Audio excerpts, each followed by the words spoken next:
AskReddit by Sideshow G. What innocuous sign or symptom did you notice that turned out to be a serious medical issue? I had my hip reconstructed in August of this year.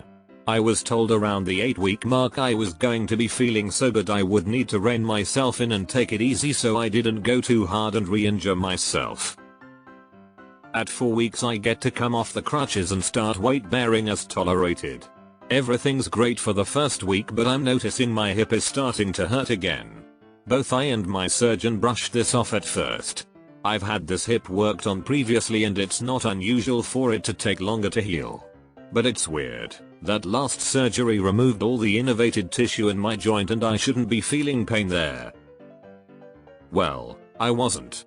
Turns out I fractured my hip somehow and was walking around that. That's what was hurting.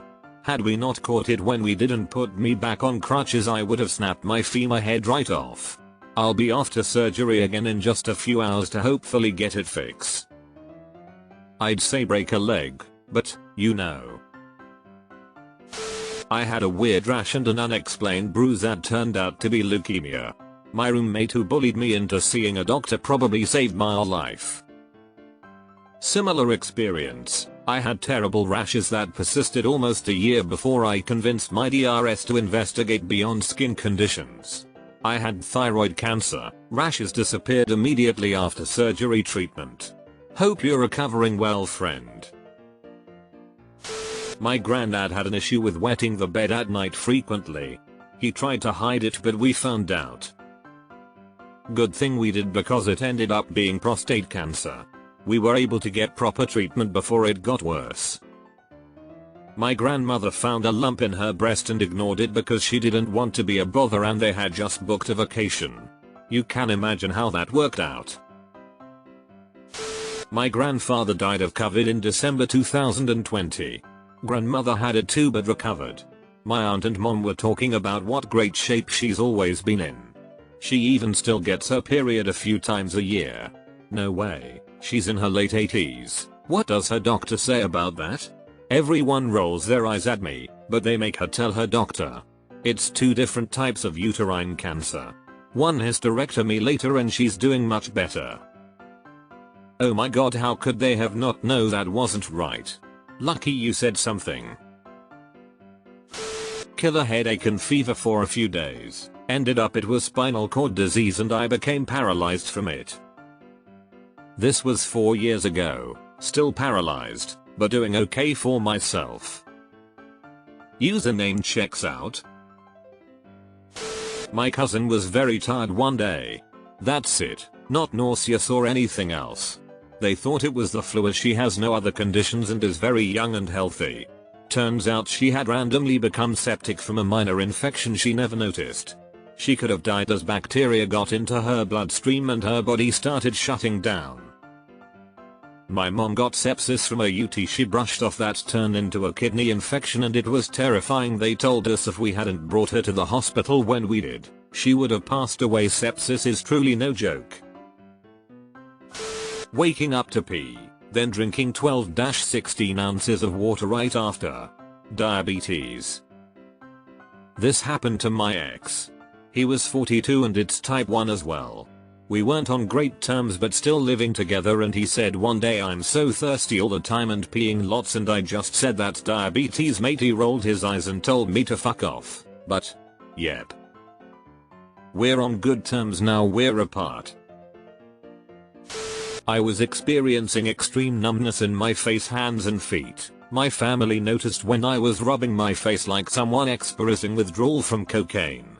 When we went to the doctor, I was on such high dose of medication for my disability it was on the verge of shutting down my kidney. The prescribing doctor lost their license to practice soon after. How on earth did the dispensing pharmacist not pick up on this? A good friend had a sore shoulder. She assumed she'd tweaked it teaching one of her dance classes. However, it didn't seem to get better and was really annoying, so her doctor ordered an X-ray. Her shoulder was fine, but the image also picked up a large tumor that was completely unrelated to her shoulder pain. Surgery and chemo went well, and she's now officially been cancer-free for 7 years. I also have a sore shoulder story. At the time I was working in retail, regularly stacking off tall pallets of produce, so 8 hours of lifting 50-pound boxes and containers all day. My shoulder was sore and swollen. It wasn't unusual for me to have random pains like that.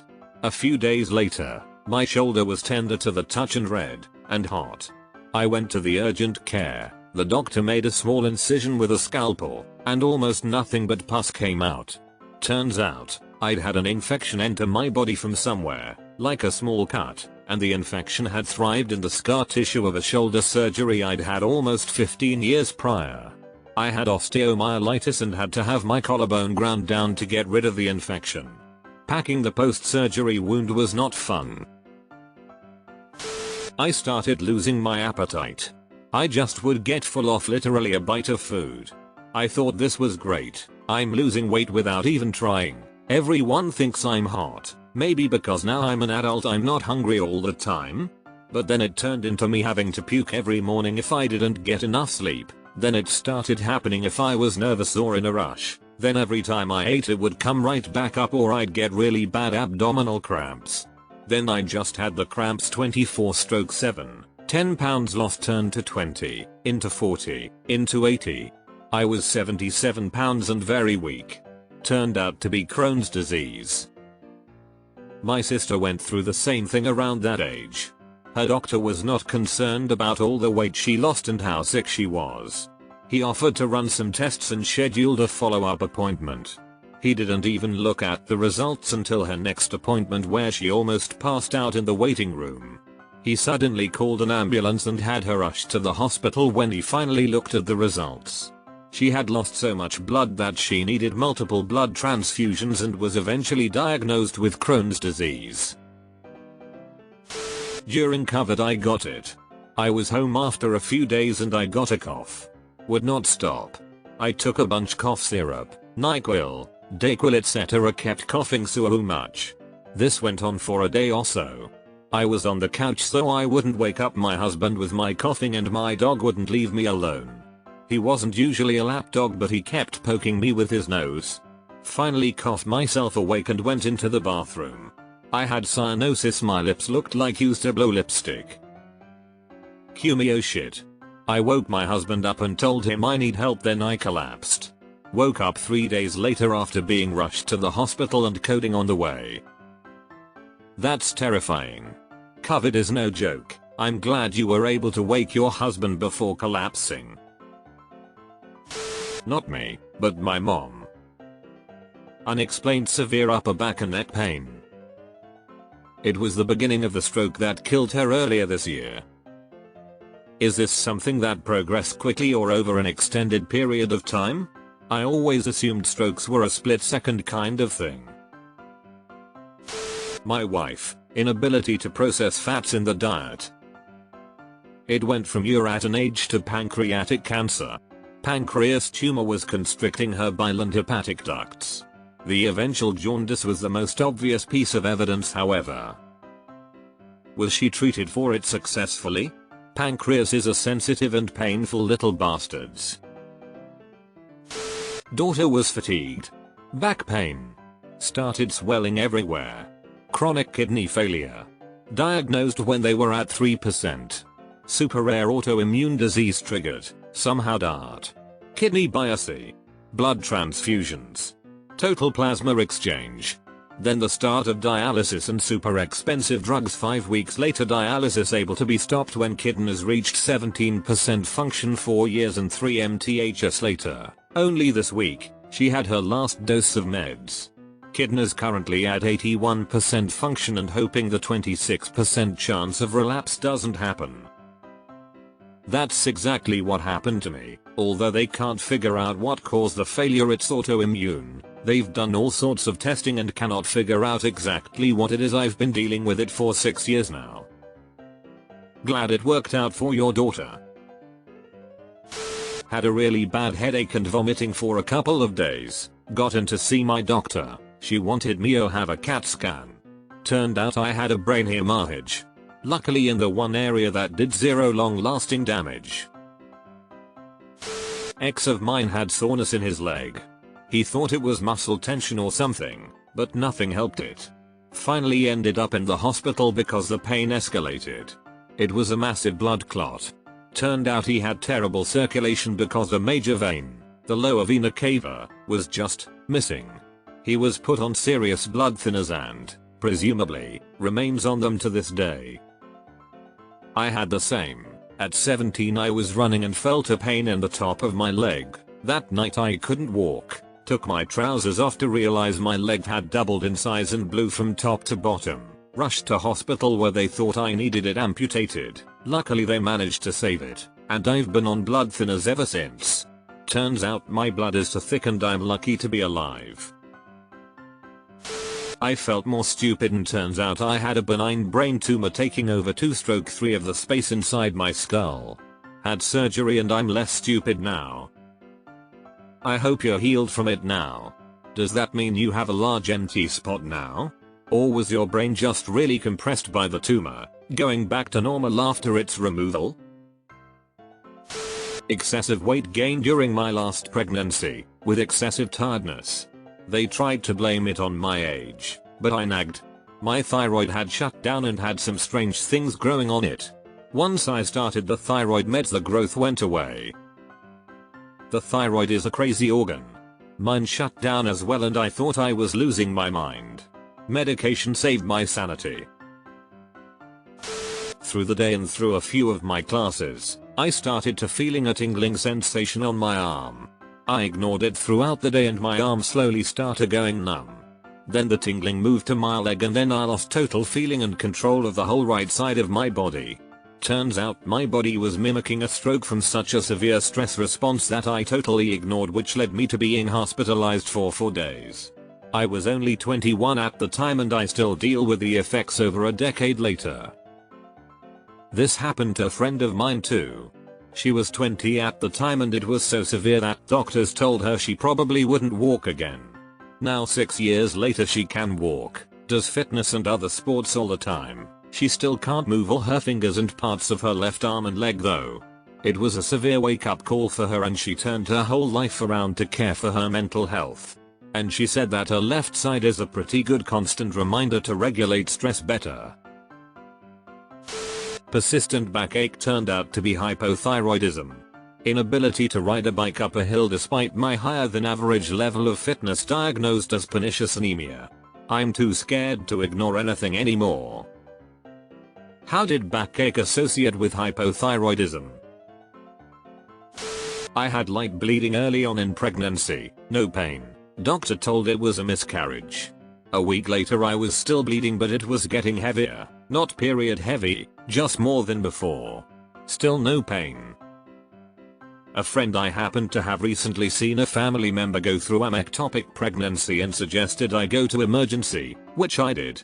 After 3 nights in hospital with other more urgent surgeries going before me, I finally had a laparoscopy which found it was an ectopic pregnancy and I had been bleeding internationally from a ruptured tube for over a week.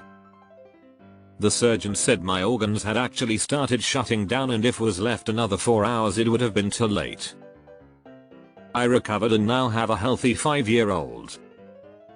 That's crazy that the DR didn't immediately send you for an ultrasound. Where I live in the urgent care, where you go for bleeding in pregnancy, it flashes on their computer to check for ectopic pregnancy. I went to see my primary care doctor for a standard checkup. One of my blood tests, creatinine, was elevated for no apparent reason, so he ordered a kidney ultrasound to try and find out what was going on with them. The kidney ultrasound revealed hydronephrosis, swelling, in both my kidneys. So my doctor then referred me to the urologist, who ordered a CT scan to try and diagnose the issue. The CT scan did reveal the issue. Scar tissue from previous surgeries in my abdomen was restricting my ureters, tubes that connect kidneys to bladder, which was a big problem in and of itself.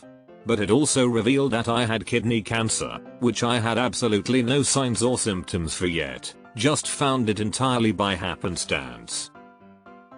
But yeah. All of that from a creatinine blood test being marginally elevated. I otherwise had no signs or symptoms and didn't even notice anything wrong.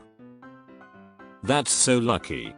My grandma had kidney cancer, and we only found out when she had a seizure because it had metastasized to her brain.